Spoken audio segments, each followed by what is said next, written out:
NASA creating clouds and rain. They are fighting with Mother Nature. The first thing they installed was a huge loudspeaker, through which they played white noise to simulate the sound of a rocket.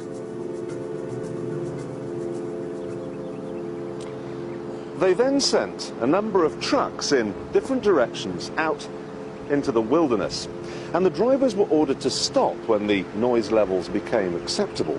This gave them an imaginary boundary line, and anyone living on the inside of it was offered a simple choice. Stay, and you'll never hear another television program as long as you live. Or take the NASA shilling and get out.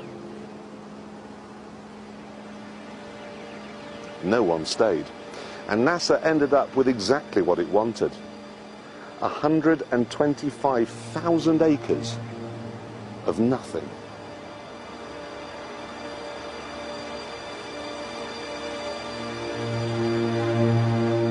They even had to move 5 cemeteries, because the noise they were planning on making would wake the dead.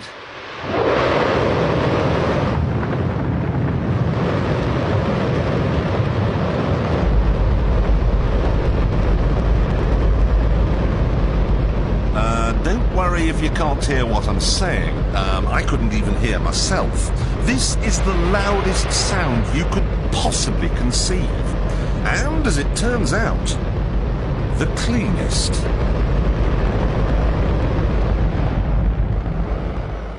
Now, the most amazing thing is that that cloud up there, which was generated by the engine, is just a mixture of hydrogen and oxygen. It's water vapor. And in about an hour's time, someone in Mississippi is going to get wet washing. It will actually rain.